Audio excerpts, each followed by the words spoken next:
Eh bien, vous êtes une nouvelle fois au rendez-vous, d'après ce qu'on voit. Ça va, les frites et moules se digèrent correctement? Bon, on est très heureux de vous retrouver. Je sais qu'il y a dans l'assistance quelques insoumises, quelques insoumis qui étaient bien contents, après Marseille et ses amphis, de retrouver Lille et sa braderie.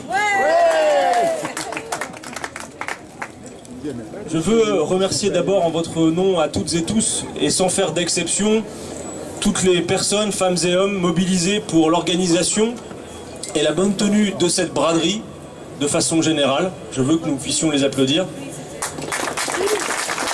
Parce que c'est un moment de fête populaire que nous goûtons bien ici dans le Nord, et qui plus est partout en France. Et ça nous fait plaisir de la retrouver, et de la retrouver dans ce format.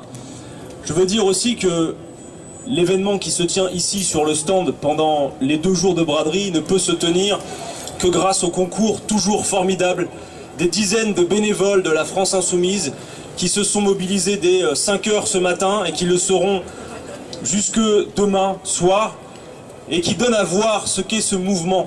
Un collectif de gens certes divers, au niveau d'implication différent, mais qui tous travaillent méthodiquement à la force de leurs convictions et sans lesquels ce mouvement ne serait rien.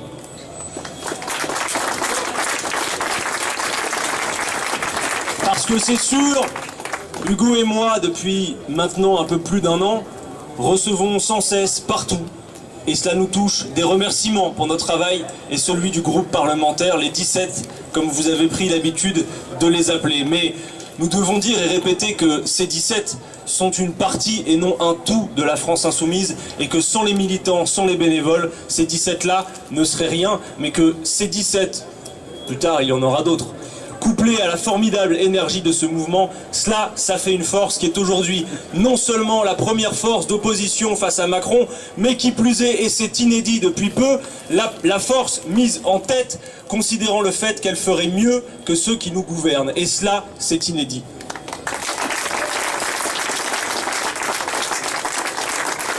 Souvenez-vous-en, il y a 1 an, nous étions déjà ici, face à vous, nous étions fraîchement élus, et déjà, nous nous apprêtions à faire face à ce qui a été le point d'entrée dans le quinquennat d'Emmanuel Macron, les ordonnances travail.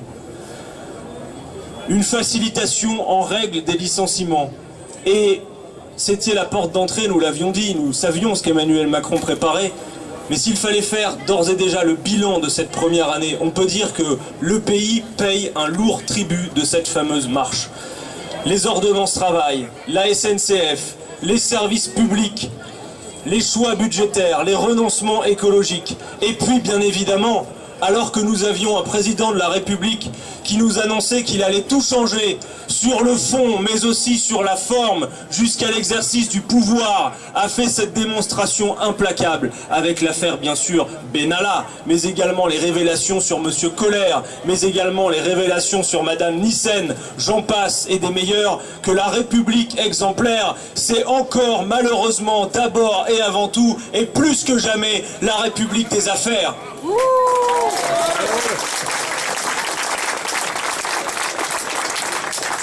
Un peu plus d'1 an, il aura fallu un peu plus d'1 an, et pas plus, pour qu'une double démonstration soit faite.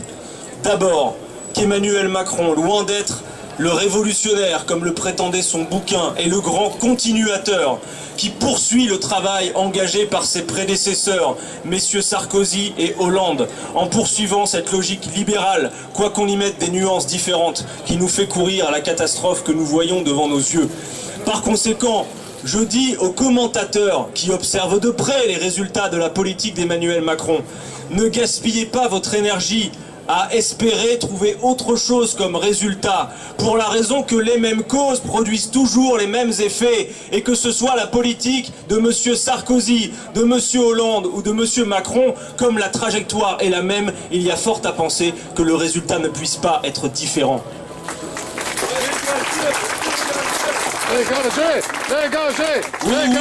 Dégagez. En 1 année, cette démonstration est faite et les masques sont tombés. Nous avions dit que Il y a fort à penser qu'un gouvernement clairement estampillé de droite n'aurait pas pu faire la moitié de ce qu'a fait Emmanuel Macron cette année. Parce qu'il a joué sur une logique que l'on connaît bien, qui est l'attentisme, qui fait que quand une élection présidentielle vient d'arriver, logiquement, la tension s'abaisse dans le pays. Et logiquement, on repart sur une page blanche. Il n'en est rien. Les urgences que nous avions identifiées lors de la campagne présidentielle restent prégnantes. Et qui plus est, elles sont des urgences temporelles. Nous jouons aussi une course contre la montre, et nous le savons. Et en cela, nous pouvons le dire, sans rougir de le dire. Emmanuel Macron nous fait d'abord et avant tout perdre un temps considérable. Qu'aurions-nous pu faire d'ores et déjà en 15 mois si nous avions été au pouvoir? Où en serions-nous de la planification écologique? Où en serions-nous du partage des richesses? Sans doute, peut-être, nous arriverions à la fin des travaux de la fameuse Assemblée constituante, dont l'affaire Benalla a fait la démonstration de son impérieuse nécessité. Car cette affaire Benalla aurait pu apparaître n'importe quand, pendant que nous discutions du texte agriculture ou toute autre chose, mais elle est apparue au moment même où M. Macron, par la réforme constitutionnelle, laquelle, heureusement, est pour le moment mise au placard, mais pas pour longtemps vraisemblablement, voulait affaiblir le Parlement. La démonstration est faite par cette affaire, et Hugo y reviendra largement, de la nécessité d'un Parlement fort sur lequel les Françaises, les Français peuvent s'appuyer. Non, nous ne laisserons pas affaiblir le Parlement. Alors, vous avez vu qu'en cette rentrée, une autre démonstration est faite, c'est celle de la centralité de notre mouvement dans le paysage politique. Parce qu'après un an de mandature, avec le travail du groupe de la France Insoumise, celui de ses bénévoles, la démonstration est aussi faite que celles et ceux qui, à cette heure, continuent à faire croire ou à chanter partout que la France Insoumise serait une bande de sauvages exagérés et non sérieux, eh bien, sont ridicules. Parce que cette démonstration est faite que la France Insoumise est composée de gens sérieux et raisonnables, qui certes ont un projet qui assume une forme de radicalité, mais cette radicalité est simplement assise sur celle des urgences que nous avons constatées. Cette démonstration est faite, et nombreux sont les femmes et les hommes qui viennent nous voir, qui nous témoignent du fait que jusqu'à présent, ils n'auraient pas voté pour nous, ni plus pour un camp qu'il convient d'appeler la gauche dans son ensemble, mais que parce que ce que nous disions est maintenant plus audible qu'avant, parce qu'à l'épreuve des faits, la démonstration est faite que notre diagnostic et nos solutions sont crédibles. Alors figurez-vous que des gens qui n'avaient jamais voté pour nous maintenant nous rejoignent. Vous seriez surpris de voir que ce que nous avons appelé fédérer le peuple se traduit maintenant dans la réalité. Que dit-on quand on dit fédérer le peuple? Avant, notre camp politique s'adressait à la classe ouvrière. Il s'adresse toujours à elle. Évidemment qu'il s'adresse à elle. Mais quand nous disons fédérer le peuple, cela inclut la classe ouvrière, qui ne s'y résume pas. Figurez-vous que vous avez des gens qu'on va appeler de classe moyenne supérieure, qui jusque-là n'entendaient même pas nos discours, qui à présent, parce qu'eux aussi subissent dans leurs entreprises, dans leurs collectifs de travail, la pression, la concurrence exacerbée, la compétition de tous, maintenant décident de nous rejoindre. Et cela, ça doit nous rendre responsables pour la suite. Nous avons un discours qui doit fédérer, en ayant bien conscience que notre peuple en son sein connaît des contradictions, que nous pouvons solder par un certain nombre de trajectoires que nous avons déterminées. Alors, la rentrée du gouvernement finalement se fait de la même manière qu'il avait terminé sa première année. Vous avez vu qu'ils ont du mal à finaliser leurs arbitrages budgétaires. Finalement, ils ont trouvé la solution, on prend les mêmes et on recommence. Et c'est alors que l'on voit qu'ils vont continuer à baisser les APL, à diminuer une nouvelle fois les contrats aidés qui sont un des leviers pour l'accession au marché de l'emploi pour les plus jeunes. Et bien évidemment, Bruno Le Maire de nous dire à la radio qu'on ne va pas diminuer les prestations, mais qu'on va simplement désindexer sur l'inflation, laquelle inflation, vous venez de l'entendre, a augmenté. Par conséquent, et contre toute attente, si vous désindexez de l'inflation les prestations, de fait, le pouvoir d'achat des gens s'en trouve fortement grévé. Et ça, eh bien, le gouvernement nous en fait une vaste négation. Il dit non, on ne baisse pas les prestations. Très bien, mais vous désindexez, donc ça baisse. Effectivement, ça baisse. Par contre, pour tous les autres, celles et ceux qui ont déjà eu beaucoup lors de cette première année, eh bien, ça continue. Et vous les avez vus faire la danse du ventre à l'université d'été du MEDEF, où ils vont chaque année prendre leur feuille de route, qui consiste à dire qu'en gros, ce qu'il faut faire pour relancer l'emploi dans notre pays, ce serait de diminuer les droits des travailleurs comme ils l'ont fait avec les ordonnances travail. Et malgré que la démonstration soit faite qu'il n'y a pas de corrélation entre le niveau de l'emploi dans le pays et les droits des travailleurs, figurez-vous que à l'époque où le chômage était le plus faible dans notre pays, les droits étaient les plus élevés. Je prends par exemple l'indemnisation des chômeurs. Au milieu des années 70, à l'époque où le chômage était faible, il était sans commune mesure mieux indemnisé qu'aujourd'hui. À l'époque, c'était 102% de votre dernier salaire que vous touchiez. Aujourd'hui, c'est à peine 57%. Voilà où nous en sommes. Ils sont persuadés qu'en redistribuant à ceux qui ont déjà le plus, alors ceux-ci vont investir. Mais il y a un problème qu'Emmanuel Macron refuse de voir. C'est que les riches n'investissent pas, ils se gavent. Et c'est bien ça le souci. Vous avez vu, comme nous, le rapport de la fondation Oxfam qui nous explique comment se fait la répartition des bénéfices. Et c'est bien tout le problème. Parce qu'il y a pu exister par le passé un capitalisme soucieux de la réussite des entreprises. Mais là, nous n'avons plus un capitalisme soucieux de la réussite des entreprises. Nous avons purement et simplement un capitalisme financiarisé à outrance qui ne s'occupe que des profits du CAC 40. Voilà ce que nous avons. Monsieur Édouard Philippe a donné une longue interview dans le journal du dimanche pour nous expliquer que le gouvernement faisait le choix du travail. C'est faux. Ils font toujours le choix du capital. C'est aujourd'hui 67% des bénéfices qui vont aux dividendes, seulement 25 petits pourcents qui vont à l'investissement productif et à peine 5% dans la hausse des salaires. Un salarié français travaille aujourd'hui près de 40 jours par an pour rémunérer les actionnaires. Dans les années 80, c'était à peine 9. C'est le coût du capital qui vampirise l'activité de ce pays. Voilà la réalité.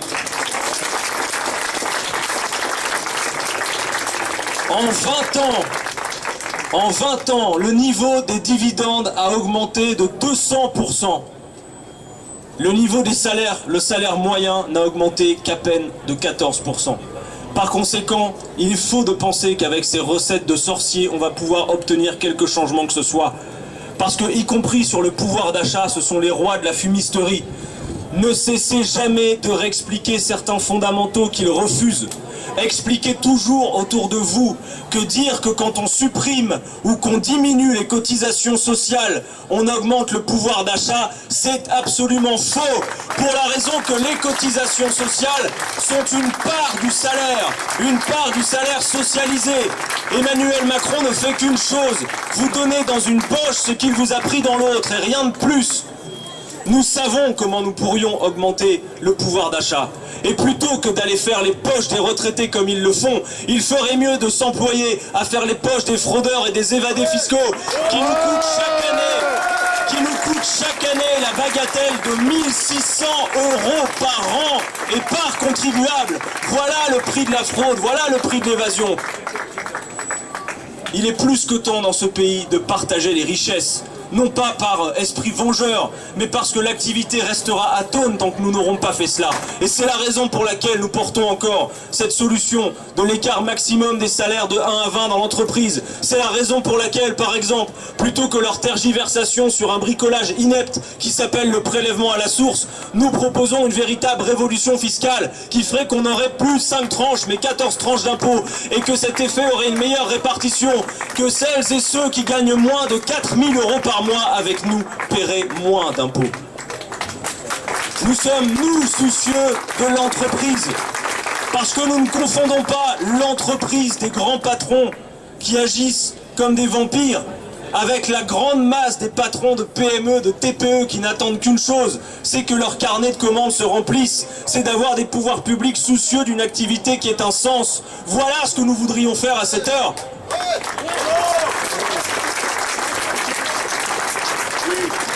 Alors, est-ce que cette politique crée de l'emploi? Quelle est la situation de l'emploi dans notre pays après 1 an d'Emmanuel Macron? À peine quelques soubresauts sur les statistiques du chômage, parce que vous savez qu'ils savent toujours organiser les conditions d'une démonstration statistique de la baisse du chômage. Quand vous êtes en formation, vous disparaissez des statistiques. Il y a fort à penser que Madame Pénicaud, même si on peut imaginer qu'elle est absolument dirigée uniquement vers l'intérêt général, tout le monde l'a vu en cette première année, a pensé à cela dans son plan de réforme des formations. Elle sait très bien que c'est là aussi l'occasion de faire la démonstration par les statistiques que le chômage diminue et que donc les ordonnances travail seraient efficaces. La réalité, comme nous, vous l'avez vu, c'est que dans ce pays s'accroît le syndrome du cimetière industriel où des emplois sont détruits, où des entreprises qui ont touché le fameux CICE, qui nous a coûté 20 milliards d'euros par an, le même pour lequel le précédent responsable du MEDEF, vous vous en souvenez comme moi, portait ce fameux pins, 1 million d'emplois. Le 1 million d'emplois, on l'attend toujours. Nous avons des solutions moins chères, parce que le CICE, compte tenu de ce que ça aura pu maintenir ou créer comme emploi, figurez-vous qu'on a fait le calcul, chaque emploi coûterait en moyenne, grâce au CICE, 337 000 euros. Ça fait un peu cher l'emploi créé ou maintenu de notre point de vue. Par contre, des solutions déjà expérimentées, comme par exemple le partage du temps de travail, qui est un gros mot pour ces braves gens, eh bien lui, il coûte bien moins cher. Et dans les années 2000, quand nous avons diminué le temps de travail, quand ont été réalisés les 35 heures, il y a eu création d'emplois nets, et ça, ils refusent de le voir. Leur politique de l'emploi se résume de la manière suivante: exonération fiscale, incitation financière, et ensuite ils s'agenouillent et ils implorent le ciel. Ils pensent que c'est comme ça, sans demander de contrepartie, qu'il va y avoir de l'investissement. Ça ne fonctionne pas, on le voit. Quand on ne demande pas de contrepartie, eh bien ces gens-là n'en donnent pas. Et la situation de l'emploi dans ce pays n'est pas celle du chômage volontaire qu'ils agitent à longueur de temps, c'est bien celle d'une pénurie d'emplois qui fait et déployer ce chiffre partout. Que nous avons un stock moyen d'un emploi non pourvu pour 44 chômeurs. Par conséquent, si vous mettez tous les prétendus fainéants, et vous savez comme moi qu'il n'en est rien, que le chômage tue 14 000 personnes par an, si vous mettez tout le monde dans une case vide, vous avez de toute façon encore une masse considérable de chômage. Et malgré cela, que veut faire Madame Pénicaud? Renforcer le contrôle des chômeurs. Leur faire signer régulièrement ce qu'elle va appeler un carnet de bord. Parce que désormais, les agents de Pôle emploi, qui travaillent dans des conditions difficiles, eh bien, ne sont plus en situation de fournir du travail. Ce qu'on leur demande de faire aujourd'hui, c'est simplement de vérifier que la recherche est active. Voilà à quoi sert aujourd'hui, malheureusement, un conseiller Pôle emploi. Et nous interrogeons, à quoi bon exiger une recherche frénétique dans un contexte qui apparaît aux yeux de tous comme étant un contexte de pénurie? Et même sur le flux, vous savez que 8 contrats sur 10 signés sont des contrats courts. À cela, le gouvernement a dit, nous allons mettre le fameux bonus-malus. Lequel bonus-malus? Le MEDEF dit, bah nous on n'est pas sûr, on n'a pas très envie. Eh bien nous avons mieux à faire, parce que ce bonus-malus, qui fait qu'on irait donner un bonus à ceux qui simplement respectent la règle. Imaginez-vous que demain on aille distribuer des tickets carburant à celles et ceux qui respectent les limitations de vitesse. Ça paraît dingue, mais c'est ce qu'ils veulent faire. À la rigueur, le malus, pourquoi pas. Mais nous avons mieux à faire, parce que nous ne voulons pas mener une politique qui pénalise. Nous avions proposé pendant la campagne présidentielle de refaire du CDI la règle, par l'instauration de quotas modulables. Par exemple, 5% de contrats courts dans les grandes entreprises et 10% dans les PME, dont on peut considérer qu'elles en ont davantage besoin. Mais ça suffit, le CDI doit redevenir la règle et le pouvoir législatif est en mesure de le faire. C'est de volonté politique dont il manque. Nous disons clairement que sur la question de l'emploi dans ce pays, il faut lâcher la grappe aux chômeurs, pour qui c'est déjà difficile. Pôle emploi n'a pas attendu Madame Pénicaud pour effectuer des contrôles. Les contrôles sont déjà faits et 86% des chômeurs contrôlés sont en recherche active d'emploi. Et pour les 14% restants, figurez-vous que 2 tiers ne sont même pas indemnisés. Ils veulent potentiellement encore aller vers le recul des indemnisations. Nous réaffirmons que l'indemnisation chômage n'est pas la charité. Les gens cotisent pour avoir l'indemnisation en cas d'accident de la vie, en cas de chômage. Il faut le rappeler, parce que certains finissent par être honteux d'être indemnisés. Ils se disent je suis un assisté, j'ai la charité. Non, tu as cotisé pour avoir ce droit au chômage. Il faut le rappeler. On ne pourra pas se contenter de cela. Pour relancer l'emploi dans ce pays, il faut relancer l'activité. Je l'ai dit tout à l'heure, partager les richesses, relancer le pouvoir d'achat. Et nous avons parlé aussi de l'investissement public. Parce que leur seule politique, c'est de faire des économies. Faire des économies, ça n'est pas un projet politique. Et vous voyez les conséquences dans les services publics. Vous voyez la santé, où des services entiers craquent de tous côtés et ne tiennent plus que parce que des fonctionnaires sont extrêmement dévoués.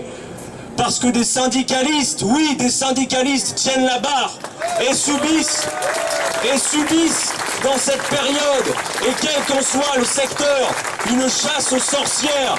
Parce que comme le gouvernement comprend bien que la température commence à monter, il espère couper les jambes de celles et ceux qui entendent résister. Et puisqu'il se trouve que par le fruit d'un hasard qui me va pour le plus grand bien, le stand de la France Insoumise est voisin à cette heure de celui de la CGT, je veux réaffirmer ici notre soutien le plus complet à Isabelle et Frédéric du CHU qui font l'objet de mise en cause et de convocation disciplinaire. Nous ne laisserons pas avancer la répression syndicale. Nous ne laisserons pas faire que dans ce pays, on confonde syndicalistes et voyous. Les syndicalistes ne doivent pas être réprimés. Ils devraient être décorés. Résistance! Résistance! Résistance! Résistance! Résistance! Résistance! Résistance! Je disais que la première année a fait une impeccable démonstration, mais il nous manquait un élément qui est arrivé cette semaine. Une démission fracassante, inattendue, qui fait une démonstration implacable, celle de M. Nicolas Hulot. C'est le signe impeccable que le système Macron est entré en voie de décomposition. Et la démission de M. Hulot apporte une clarification politique d'ampleur. Ce que dit Nicolas Hulot, c'est que l'on peut changer les personnes, elles sont interchangeables. Il réaffirme un diagnostic que nous avions posé et que tous les écologistes ont posé. C'est que le problème ne tient pas au fait de verdir quelques pages d'un programme. Le problème est d'affirmer que le libéralisme économique n'est pas compatible avec la bifurcation écologique. Par conséquent, assez de changer les têtes pour refaire les mêmes politiques. Nous devons passer à la planification écologique. Et comme en politique tout est lié, et que je parlais à l'instant de l'emploi dans ce pays, figurez-vous que la planification écologique que nous appelons de nos voeux, elle est intensive en emploi. J'entends certains dire on va manquer de travail à l'avenir, mais pas du tout. Si vous appliquez le programme de la France Insoumise, l'avenir en commun, nous allons avoir besoin de beaucoup de travail, de beaucoup de qualifications, de beaucoup de savoir-faire. Notre modèle est intensif en travail et en emploi. Le changement climatique est non seulement commencé, mais il est maintenant très avancé. Et l'on voit bien que les conclusions de la COP21 ne seront sans doute pas respectées. Preuve, s'il en fallait une, que depuis des années, on se contente de la prise de conscience, comme si on avait le temps de se réjouir encore de la prise de conscience. On se donne des objectifs et l'on ne se donne pas les moyens de les atteindre.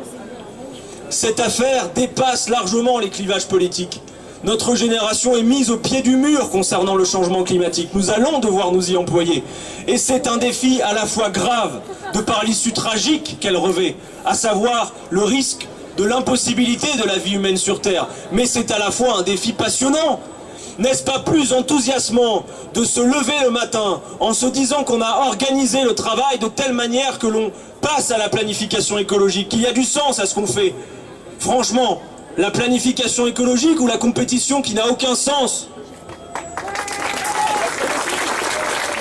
Nicolas Hulot a aussi clairement, lors de sa démission, expliqué qu'il n'avait pas les moyens, on entend bien par là qu'il parle du budget, il n'avait pas les moyens de réaliser sa politique.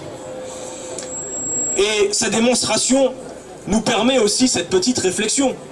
Face à une urgence telle que l'urgence écologique, face à un défi tragique qu'est celui-ci, à quoi bon la règle d'or? À quoi bon toute autre petite politique qu'ils veulent à tout prix respecter? Voyez-vous, je me faisais la réflexion l'autre fois, je me disais, mais quand je les vois, eux, à l'heure où la crise climatique est tellement avancée, avoir pour seule trajectoire politique le respect de la règle d'or, je me disais, mais si on les mettait toutes et tous sur le Titanic en plein naufrage, ils seraient en train de se poser la question de savoir s'ils ont bien fermé leur porte de garage. Voilà ce que c'est, voilà l'absurdité de ce système. Nous ne sommes pas à la hauteur des grands enjeux.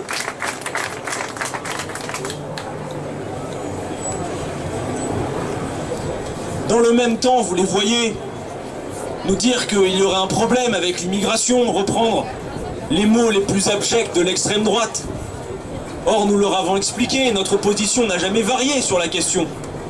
Évidemment, quand les gens se présentent à nos portes parce qu'ils ont dû fuir leur pays, quelles qu'en soient les causes. Nous devons y répondre avec humanité. Nous devons organiser les conditions de cette réponse. Mais ça n'est pas suffisant. Il faut aussi s'employer à traiter les causes. Pourquoi les gens partent de leur pays? Pourquoi ces pays sont invivables? Et surtout, en quoi nous avons, nous, une responsabilité? Qu'il soit question des accords commerciaux inégaux, qu'il soit question des conflits dans lesquels on peut quelque chose, ou qu'il soit question du changement climatique qui va d'ici à 2050, si l'on ne fait rien, ou plus exactement, si l'on continue à ne rien faire, pousser des centaines de millions de personnes à fuir leur pays, qui n'auront pas d'autre choix que de le faire. Par conséquent, celles et ceux qui vous racontent qu'il y aurait un problème avec l'immigration, eh bien nous espérons qu'ils sont avant tout préoccupés de comment on endigue le changement climatique. Sinon c'est de la foutaise. Et nous devons assumer ce devoir d'humanité. Alors, avant de laisser la parole à Hugo, quelques points sur les enjeux de la période. D'abord, vous avez vu comment, malgré tout cela, et malgré une rentrée difficile pour lui, Emmanuel Macron continue, toujours bizarrement depuis l'étranger, à humilier le peuple français. Vous seriez des Gaulois réfractaires au changement. Gaulois, ça demande à se vérifier, mais réfractaires au changement, pas du tout. Nous voulons passer à la 6e République. Nous voulons partager les richesses. Nous voulons faire la planification écologique. Nous voulons sortir de l'OTAN. Nous voulons rompre avec les traités antidémocratiques. N'est-ce pas le changement? Nous leur demandons. C'est eux qui ne veulent pas du changement. C'est eux qui ne veulent pas réformer le pays. C'est eux qui ne font que des mesurettes pour continuer. Et de ce point de vue, vous avez vu, la prochaine cible est annoncée. C'est les retraites. Avec le fait que le système actuel qui fait, comme vous le savez, que tout au long de votre vie active, vous cotisez pour les anciens, dans un système de répartition qui assure une solidarité intergénérationnelle, eh bien Emmanuel Macron nous dit tout ça c'est trop compliqué, il y a trop de statuts différents, il y a trop de régimes différents, on va harmoniser tout ça, tout le monde va partir d'une même ligne de départ, et tout au long de sa vie, les gens vont cumuler des points, lesquels points seront convertis à la fin de leur carrière pour avoir leur niveau de pension. D'abord, nous demandons si l'harmonisation appelée de ses voeux est une harmonisation par le haut. Nous savons évidemment que non. Et que par ailleurs, s'il voulait harmoniser le système de retraite actuel par le haut, cela coûterait bien plus cher. Or, comme généralement ce qu'ils veulent faire, c'est toujours moins cher, on sait que son système de retraite par points, ça voudra dire la diminution des niveaux de retraite. Et on voit bien à quoi ils sont prêts. Vous l'avez vu avec la discussion sur les pensions de réversion, qui est absolument abjecte. Mais je vais vous dire une chose. Là, ils sont en train encore de régler les paramètres de leur réforme des retraites par points. Vous avez vu qu'à quelque temps, on nous parlait du point qui serait assis sur l'espérance de vie de la génération en cours. Nous avions alerté en disant, mais figurez-vous qu'au sein d'une même génération, l'espérance de vie n'est pas la même. Que vous soyez cadre ou ouvrier, vous n'avez pas la même espérance de vie. Il y a dans ce pays, entre les 5% les plus aisés et les 5% les moins aisés, 13 années d'écart d'espérance de vie. Donc de fait, ce système sera absurde et inégal. Mais nous avons trouvé mieux. Figurez-vous que le système de retraite par points n'est pas une invention de M. Emmanuel Macron. Non, non. Il y a quelqu'un qui était candidat à la présidentielle en 2017, un autre candidat, qui avait dit tout le bien qu'il pensait du système de réforme de retraite par points. C'est M. François Fillon, qui en 2016, devant un lobby patronal, encore un, disait la chose suivante, je cite, « Le système par points, en réalité, ça permet une chose qu'aucun homme politique n'avoue. Ça permet de baisser chaque année la valeur du point et donc de diminuer le niveau des pensions. Nous voici prévenus. Le 9 octobre, les syndicats appellent d'ores et déjà à une journée de mobilisation. Ce sera une première. Nous avions déjà réalisé de belles choses du point de vue de la qualité. Je vois ici des membres d'autres partis politiques, je vois des associatifs, des syndicalistes Les marées populaires du mois de mai n'ont peut-être pas su obtenir le niveau nécessaire en termes de nombre de participants pour avoir un rapport de force favorable. Mais j'ai une certitude, c'est que c'est la bonne méthode et que nous allons pouvoir, avec cette méthode, faire venir le nombre. Parce que maintenant, les gens ne sont pas dupes. Et nous allons instaurer le rapport de force favorable face à Emmanuel Macron. Nous ne laisserons pas dézinguer notre système de retraite comme il a dépecé le code du travail.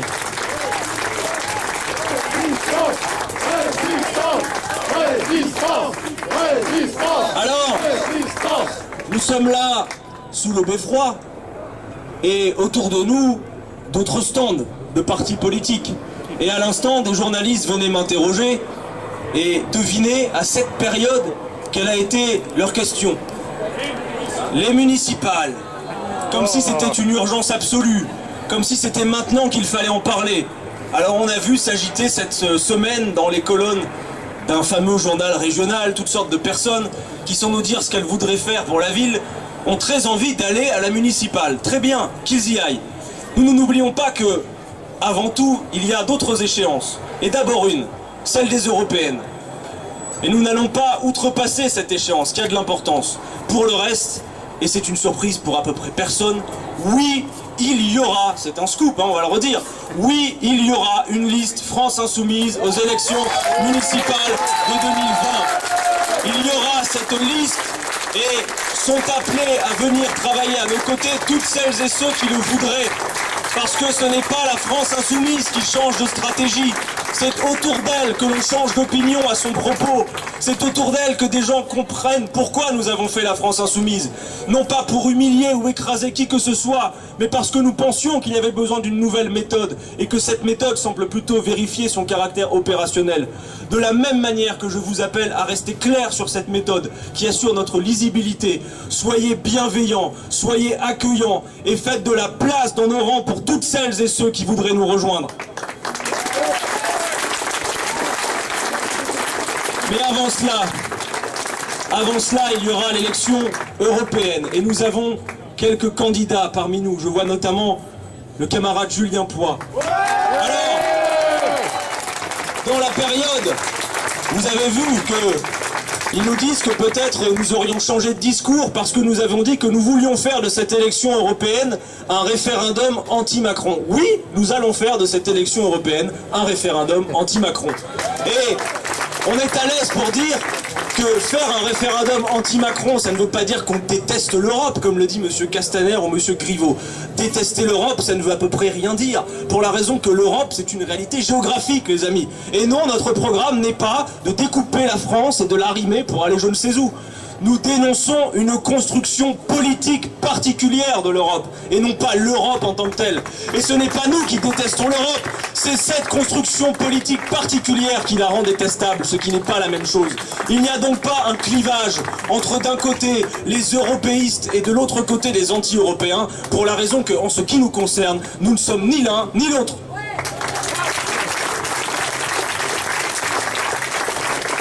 Nous disons les choses clairement.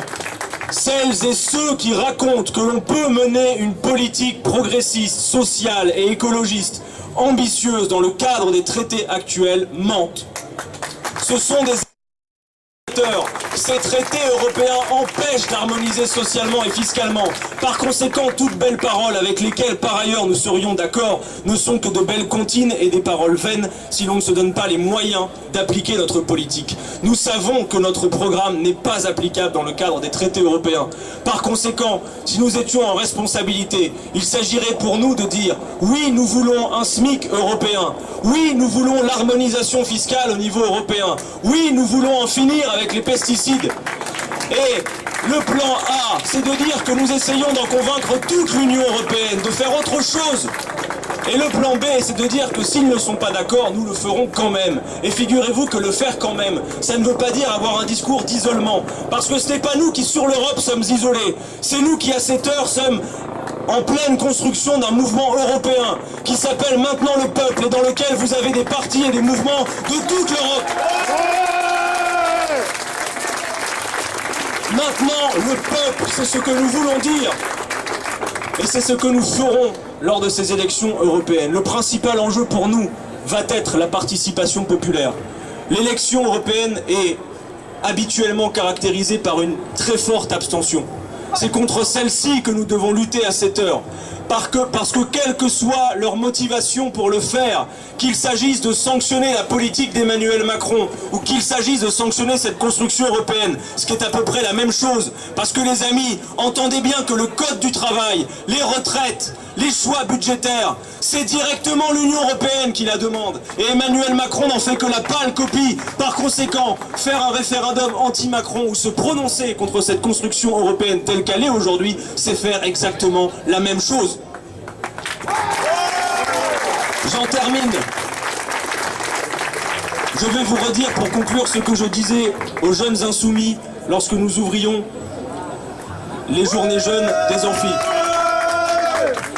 Je suis absolument convaincu d'une chose qui nous met toutes et tous en responsabilité. De plus en plus de gens nous écoutent, de plus en plus de gens nous rejoignent. Et cela nous surprend tous les jours. Notre génération, j'en suis sûr, connaîtra notre accession au pouvoir. Et le plus tôt sera le mieux. Pourquoi pas, j'en forme le vœu, dès 2022. Merci à tous. Résistance! Résistance! Résistance! Résistance! Résistance! Résistance! Résistance! Résistance! Résistance! Bien, merci Adrien. Bonjour à toutes et à tous. C'était pas gagné que je sois là à l'heure quand même. Parce qu'on a couru à quelques-uns ce matin. On a fait moins d'une heure, ce qui est pas mal. C'est pas extraordinaire, mais c'était l'objectif qu'on s'était fixé. Et puis j'ai couru jusqu'ici. Tout ça pour voir finalement quoi? Une très belle vue sur le beffroi. Voilà, je sais pas si c'est un signe, s'il y a quelque chose à voir par là, mais comme ça au moins le sujet est épuisé tout de suite. Pour en revenir et compléter ce que disait Adrien juste avant moi, il faut bien voir quelque chose avec La République En Marche, qui a fait qu'il y a eu un front inédit à l'Assemblée nationale. Un front inédit où on a été, oui, en quelque sorte, quasiment main dans la main avec les Républicains, avec les socialistes, avec les communistes, avec des gens de l'UDI aussi. Bon, tout le monde était main dans la main pendant cette affaire Benalla. De quoi est-elle le nom, cette affaire? De quoi est-elle le nom? Elle est le nom d'une détestation de l'État. Emmanuel Macron et sa bande détestent l'État. Voilà ce qu'ils détestent. L'État et la fonction publique qui va avec. Voilà ce qu'ils détestent, c'est tout. Ils pensent qu'encore une fois, comme d'habitude, tout ça est un frein à la fois à la concurrence libre et non faussée, mais aussi à de nouvelles opportunités. Puisque dans la Startup Nation, l'objectif c'est de libérer les énergies pour obtenir des nouvelles possibilités. Les retraites, c'en est une. Vous savez bien, pour prolonger le raisonnement d'Adrien, qu'une fois que vous aurez remarqué que cette retraite à points, c'est de l'enfumage, qu'il vous restera des clopinettes à la fin, qu'est-ce que vous allez faire? Qu'est-ce que la masse des gens vont faire? Ils vont regarder les affiches publicitaires dans la rue qui leur disent ben, venez chez nous, nous on vous propose un système assurantiel par capitalisation privée et vous aurez votre complémentaire. Oui, vous mettrez 20, 30 euros en plus par mois, mais au moins vous aurez quelque chose à la fin. Voilà, ce sont des milliards d'euros qui échappent aujourd'hui à la finance et qu'ils veulent remettre un petit peu à la fois, à petits pas, entre les mains des capitalistes et des financiers, de ces rapaces. Parce que ils détestent tellement l'État, tellement qu'ils y appliquent des règles bien plus sauvages encore dans la fonction publique que les règles qu'ils ne veulent pas appliquer aux entreprises. Adrien parlait tout à l'heure du nombre de CDD dans les entreprises. Il y avait une histoire de mettre en place un bonus-malus. Que le MEDEF n'était pas d'accord avec un seuil à 5% pour les grandes entreprises, pardon, et de 10% pour les petites et moyennes entreprises. Est-ce que vous savez combien il y a de contractuels dans la fonction publique en moyenne? Combien? Il y en a plus de 20%. Plus de 20%. Une personne sur 5 qui travaille dans l'administration est un contractuel. Et que propose Olivier Dussopt? Vous savez, le transfuge. Celui qui siégeait à côté de moi avant en commission des lois, qui était au Parti Socialiste, je sais pas si bon, et qui maintenant est au gouvernement, auprès de Gérald Darmanin. Qu'est-ce qu'il propose? J'ai entendu par là? Plus de contractuels, voilà. C'est ça qu'il fallait, c'est ça que vous demandiez, vous les gens. Vous vouliez avoir plus de contractuels, parce que c'est plus performant. Non, parce qu'ils détestent l'État. Et on l'a vu tellement pendant l'affaire Benalla, qu'en plus de détester l'État, ils détestent le Parlement. Ils détestent la représentation nationale. Ou plutôt, ils s'en fichent. Ils n'en ont rien à faire. Et les députés de La République En Marche se détestent eux-mêmes, c'est pour dire. Donc c'est quand même comme quelque chose d'extraordinaire. Alors on vous a raconté, vous avez vu sur les plateaux télé, que c'était une tempête dans un verre d'eau. Qu'il n'y avait pas grand-chose, et que d'ailleurs, La République En Marche avait fait toute la lumière sur cette affaire parce que, à l'Assemblée nationale, la majorité avait voulu mettre en place une commission d'enquête. Non, non, non. Ça ne s'est pas du tout passé comme ça. La commission d'enquête a été arrachée à la majorité après 3 jours, 2 jours et demi, non-stop de rappel au règlement. Situation extraordinaire. Vous êtes dans un hémicycle et il y en a un qui dit rappel au règlement. Il lève le bouquin, le règlement. Et dit oui, bonjour, voilà, je suis pas d'accord, l'affaire Benalla, c'est un scandale d'État et il est temps de mettre en place une commission d'enquête. Parce que les Français veulent savoir, etc. Enfin voilà. Et là, un deuxième député lève son bras. Rappel au règlement, de l'autre côté de l'hémicycle. Oui, c'est un scandale d'État, on parle de la réforme constitutionnelle, de donner plus de pouvoir au président de la République, moins de députés. Et quoi? On apprend par la presse qu'un type se met un brassard de police et va taper des manifestants, pas un mais plusieurs en plus. Et minute après minute, on en apprenait dans la presse. C'était extraordinaire, on était sur nos smartphones là, et on voyait. Alors Benalla à la plage, Benalla à la piscine, Benalla à la salle de sport de l'Assemblée nationale, enfin bon, je vous passe les détails. Et rappel au règlement, il y a eu plus de, je crois, 350 rappels au règlement. Je ne sais pas si vous vous rendez compte, quoi. Donc on a fait une forme d'obstruction et au bout d'un moment, ils n'en pouvaient plus. Je veux dire, de Rugy n'en pouvait plus, le président de l'Assemblée nationale. Les députés de La République En Marche n'en pouvaient plus de ces rappels au règlement incessants, parce que c'est pas eux qui les faisaient, c'est nous. À nous, la France Insoumise, les Républicains, les socialistes, les communistes, etc. Et ils finissent par dire, bon, on va mettre en place une commission d'enquête. Victoire! Alors on s'est dit, ça y est, on les tient. Ils ont quand même du coup été racontés sur les plateaux que c'était grâce à eux. Bon. Ils auraient pu nous empêcher de faire nos rappels au règlement. Il y a des trucs dans le règlement justement qui permettent d'empêcher les députés de faire de l'obstruction comme ça en mettant des sortes d'amendes. Vous savez, c'est notre collègue François Ruffin qui s'en est mangé une à un moment donné parce qu'il avait mis un maillot de foot pour un discours sur le sport amateur, et notamment le football amateur, qui a eu une résonance particulière depuis la victoire de l'équipe de France à la Coupe du Monde. Donc on obtient cette commission d'enquête. Et alors là, on se réunit pour édicter un certain nombre de règles. On dira, bah oui, les débats seront publics, filmés, retransmis en ligne. Oui, oui, oui, pas de problème. Bon, très bien.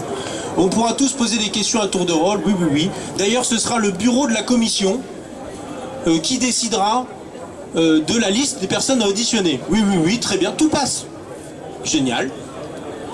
Et là, on arrive à la fameuse réunion de bureau de la commission d'enquête où je siège et où La République En Marche a réfléchi depuis, hein, il s'est passé quoi, 12 heures entre les deux, et où ils font, bon, on a bien réfléchi et on voudrait faire les auditions à huis clos. Comment ça à huis clos?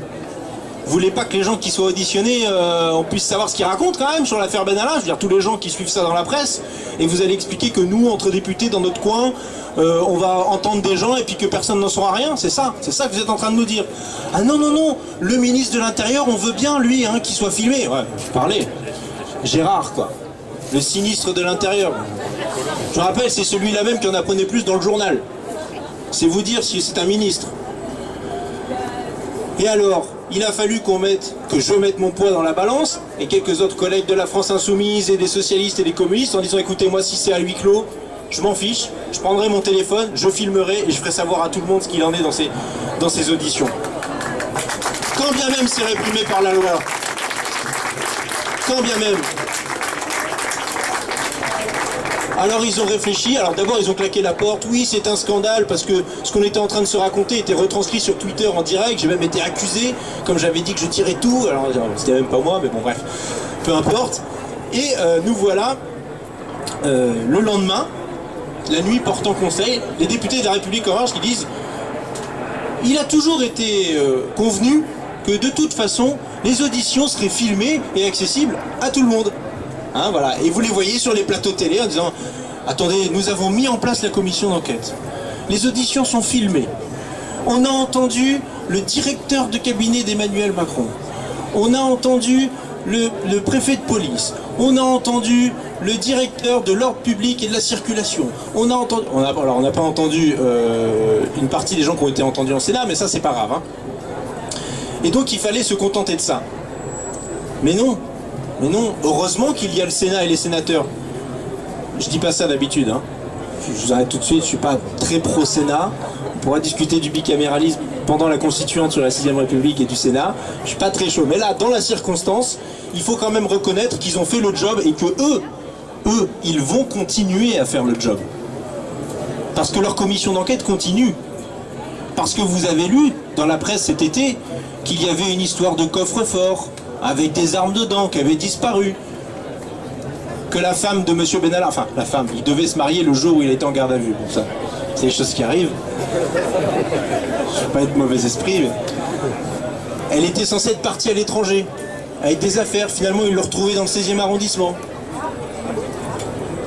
Et là, on apprend quoi? Qu'ils font une perquisition au siège de la République En Marche.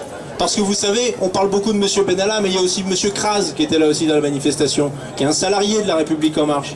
Et qu'est-ce qu'on trouve au siège de la République En Marche? 3 armes à feu, non déclarées. Par contre, qu'est-ce qu'ils ont déclaré à propos de ces armes à feu? Que c'était au cas où il y aurait une attaque terroriste.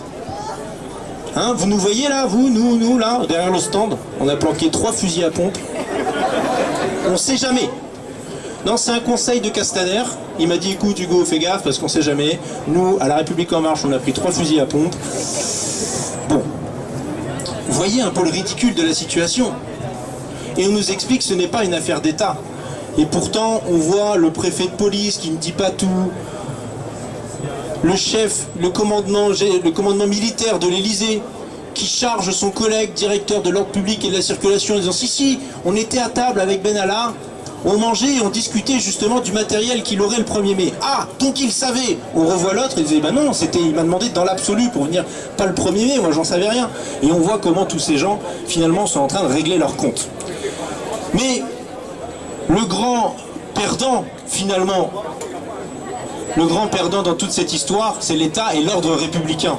C'est le fait que les gens se disent, banalement, que oui, on peut faire un minimum confiance en la République, en son ordre, aux représentants des forces de l'ordre et de l'ordre, au ministère de l'Intérieur, etc. Bien sûr qu'il y a mille et une choses qui vont pas, bien sûr qu'il y a des violences policières, bien sûr tout ça, ça existe, mais que quand même un minimum tout ça est tenu. Et qu'il y a des gens qui ont des responsabilités, des chefs et des gens qui sont en dessous. Et quand vous voyez que celui qui est tout en haut, Emmanuel Macron, vous explique « Circulez, il n'y a rien à voir, tout est de ma faute, et vous ne pouvez rien me faire », qu'ils viennent me chercher, hein? Bon, et qu'ensuite vous avez le ministre de l'Intérieur qui vous explique qu'il n'a jamais vu Benalla, qu'il ne connaît pas, qu'il ne sait pas, qu'il a ouvert le journal et qu'il a appris tout ça dans le journal. Au moins il sait encore lire le journal, c'est déjà pas mal. Quelle honte pour tous ces gens qui travaillent au ministère de l'Intérieur ou à la présidence de la République et qui ont à cœur de bien faire leur travail. De respecter la République, l'ordre républicain, le service public, ce pourquoi ils sont à telle tâche à tel moment. Quelle honte pour eux d'avoir un ministre pareil, d'avoir un président de la République pareil. C'est tout le consentement, la chaîne de consentement à l'autorité qui est mise en cause. Et heureusement qu'ils sont là. Hier, je suis passé avec mes attachés parlementaires au centre opérationnel départemental, qui est une salle obscure en préfecture, où vous avez plein de gens qui savent faire, des policiers, des gendarmes certes, mais aussi les gens de la sécurité civile, les pompiers, le SAMU, et tout ça, ils sont dans une même salle, et en temps réel, ils pilotent ce qui se passe sur la braderie pour éviter qu'il y ait des incidents, pour être le plus réactif possible. Et il faut les en remercier de faire ce travail-là. Des gens qui, pendant 72 heures, sont là, travaillent d'arrache-pied pour faire en sorte que la braderie se passe bien.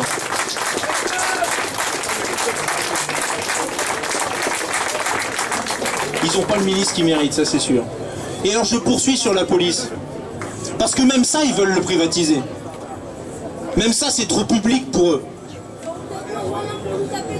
Vous avez vu comment ils fonctionnent, notamment à la mairie de Paris, où ils ont externalisé, alors ils ont commencé par les PV à mettre sur la circulation, les PV de circulation.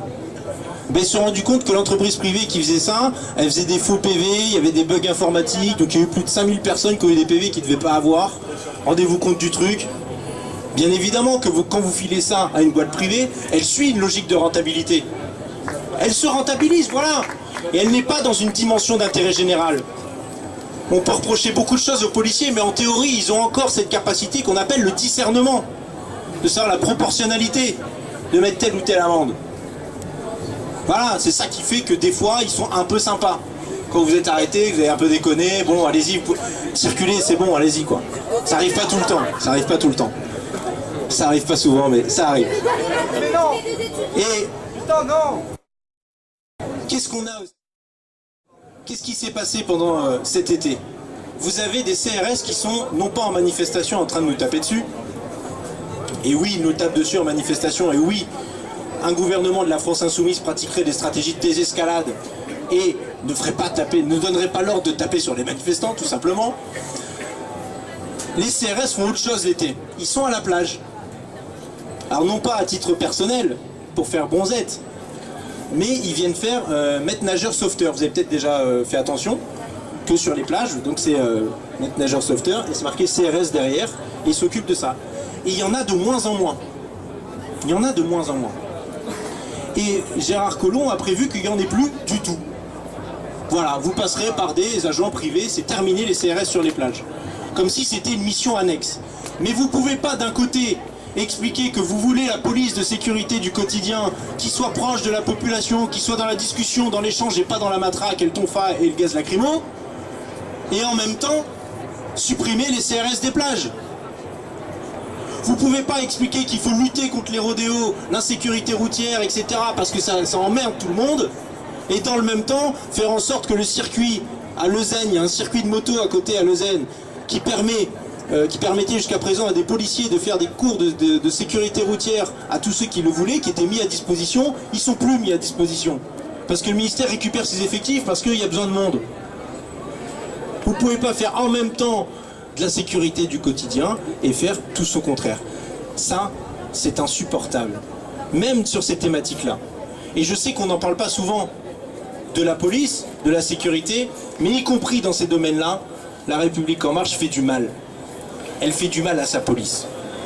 Et ça, c'est pas acceptable.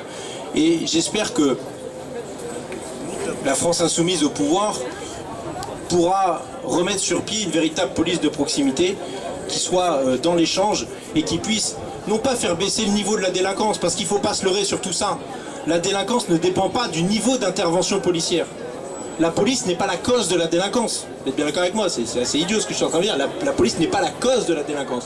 Donc si on veut agir sur les causes de la délinquance, faire de la prévention de la délinquance, c'est par d'autres moyens. Et il ne faut jamais l'oublier. Mais si en plus on peut avoir une police qui, dans sa réaction, dans sa capacité, soit dans l'échange, soit dans la résolution des problèmes, dans la proximité, dans la connaissance des habitants, alors je pense qu'on aura fait œuvre utile. Il y a un autre débat qui arrive.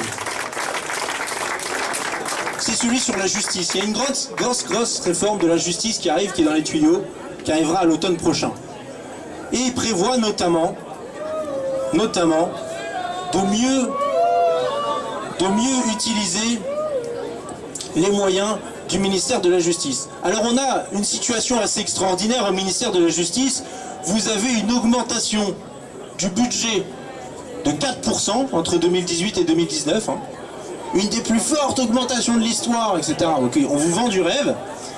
Et quand vous regardez poste de dépense par poste de dépense ou comment la réforme de la justice est amenée, elle n'est là que pour faire des économies. À tout point. Sur la procédure civile, objectif, des économies. Ils appellent ça fluidifier pour les dossiers, tout ça. Des économies. Sur le pénal, des économies. Sur le tribunal des affaires de sécurité sociale, des économies. Voilà ce qu'ils veulent faire. Alors, ils vont passer où? Elle va passer où cette augmentation de 4,7%? Elle va passer où? Eh bien, c'est pas compliqué. On va construire 7000 places de prison supplémentaires d'ici 2022. Voilà, c'est ça le projet de La République En Marche. 7000 places de prison en plus. Vous croyez que c'est ça l'objectif? C'est ça l'enjeu? C'est ça la priorité? Non, bien sûr que non. On a battu un triste record cet été. Pas seulement celui du jour de dépassement, mais aussi de passer et franchir la barre des 70 000 détenus dans ce pays. 70 000 détenus. Alors qu'on sait que le premier facteur de récidive ou d'entrée dans ce qu'on appelle l'école du crime ou un parcours de délinquance, c'est la prison précisément. Et que toutes les mesures alternatives à l'incarcération, le travail d'intérêt général par exemple, qui est la mesure la plus connue mais une des moins prononcées, a des résultats qui font qu'on a entre 30 et 40% de récidive. Quasiment 2 fois mieux que la prison. C'est-à-dire qu'en ne mettant pas en prison, on évite la récidive. Conséquence, ceux qui sont pour la construction de prison sont pour la récidive et pour l'augmentation de la délinquance.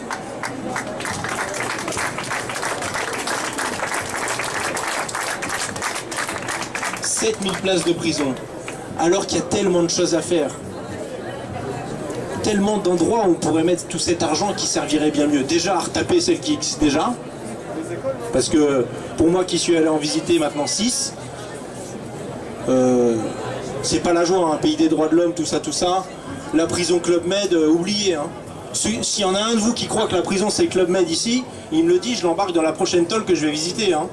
Et il va me dire s'il veut y rester. Et tous ceux qui persistent et signent en disant que la prison c'est Club Med, notamment dans nos opposants politiques, mais qui s'y aille?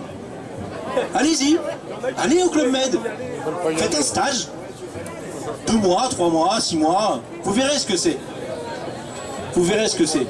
Non, la prison ne remplit pas son rôle de réhabilitation du citoyen et de réintégration du citoyen dans la société. Notamment parce que, y compris quand on est en tôle, quand on est en prison, il y a très peu d'heures d'activité. En moyenne, un détenu passe 22 heures dans sa cellule. 22 heures par jour dans sa cellule. D'accord? Le reste du temps, c'est pour la promenade et éventuellement, quand il peut, il a le droit de faire une activité. Et là, vous avez les surveillants de prison qui sont au milieu de tout ça, qui sont en sous-effectif et qui passent leur temps à faire quoi? Ouvrir et fermer des portes. La prison rend fou tout le monde là-dedans. Vous avez d'ailleurs une vague de suicides sans précédent à la maison d'arrêt de Fleury-Mérogis. Suicide de détenus et de surveillants de prison. On est en train de tuer tout le monde avec cette politique.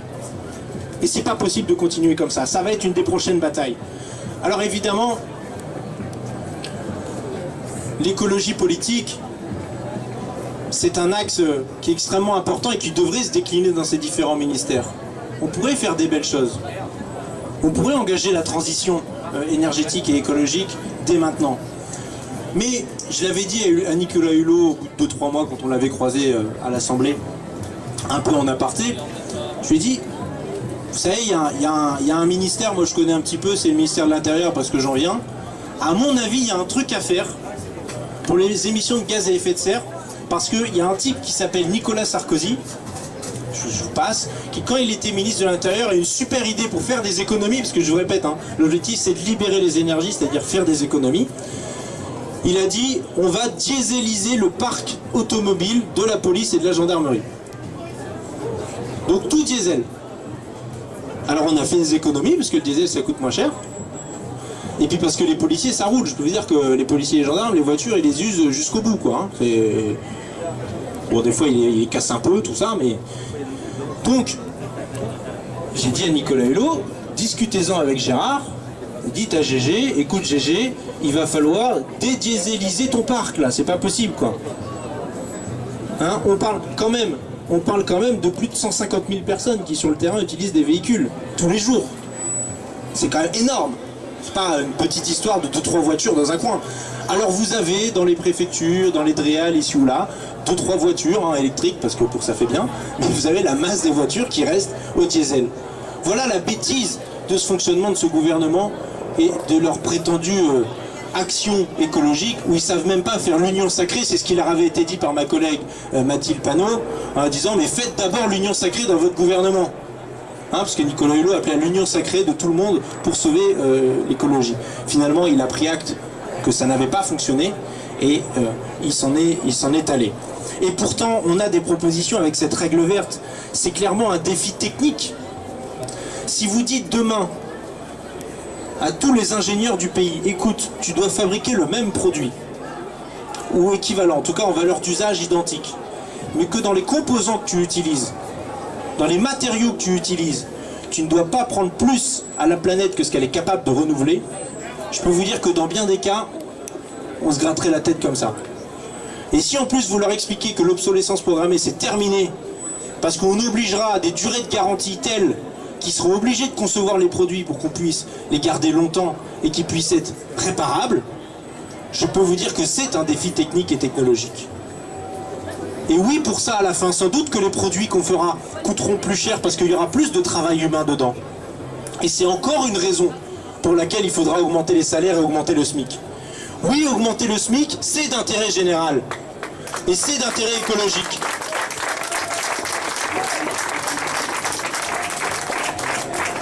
Je vais passer sur un sujet dont on a finalement assez peu parlé, qui est la cause des femmes et la lutte féministe.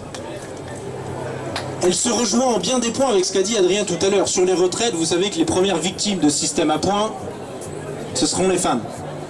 Vous savez qu'il y a cette histoire de pension de réversion qui n'était pas prévue dans leur système. Première victime, les femmes. Qui subit les contrats quand on parle de 8 personnes sur 10 qui sont embauchées en tant que contractuelles et pas en CDI? Et les temps partiels subis? Les femmes. Oui, améliorer les conditions sociales et de travail dans ce pays, ce sont des propositions qui sont on ne peut plus féministes. Mais plutôt que de faire ça, Marlène Schiappa préfère faire autre chose. Non, je ne vous parle pas de faire la pub de son bouquin avec les moyens de son ministère, ça c'est notre histoire. Je vous laisserai regarder ça dans la presse.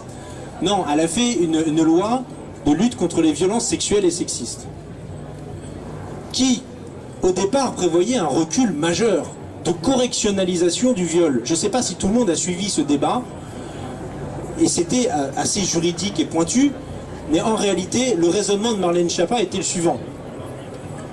Quand il y a un viol, c'est un crime, ok? Dans l'échelle des peines, c'est un crime. Ça a à voir avec la durée dans laquelle vous passez en prison. On va essayer de changer tout ça, mais pour l'instant, c'est comme ça que ça fonctionne. Elle dit, on arrive à mettre assez peu de gens en prison pour crime quand il s'agit d'un viol.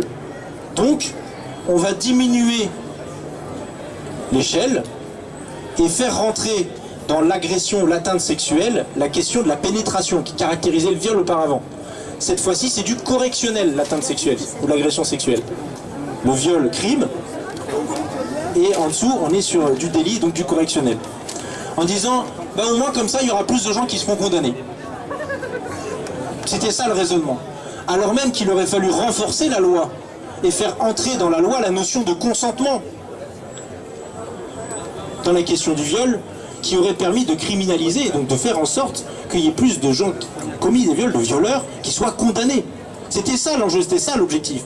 Alors il y a eu un recul, puis finalement, vu que les associations se sont toutes mobilisées, les députés de la France Insoumise aussi, mais on a surtout retenu les associations, enfin du point de vue du gouvernement, ils en sont venus à une situation un peu bâtarde, où finalement, dorénavant, ce sera comme avant. Sauf que, maintenant, les policiers peuvent verbaliser parce que vous avez commis des atteintes sexuelles dans la rue, etc.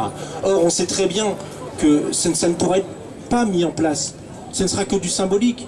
Parce qu'il faut que ce soit du flagrant délit. Il faut que le policier soit là, etc. Il y a un certain nombre de conditions qui sont à réunir, qui sont complètement extraordinaires. Alors même que, qu'est-ce qu'il aurait fallu faire? Mettre le pognon de dingue qu'il faut sur toutes les associations qui militent pour la cause féministe, qu'il faut avancer l'égalité femmes-hommes, mettre un pognon de dingue sur l'éducation nationale et les programmes scolaires. Voilà ce qu'il aurait fallu faire, voilà ce qui fonctionne, voilà ce qu'on sait faire de mieux.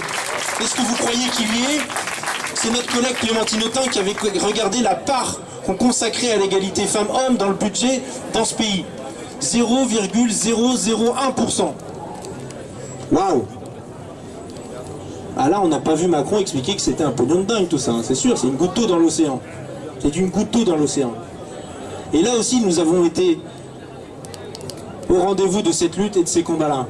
Et c'est pas terminé. Ça aussi, c'est dans le programme de la France Insoumise.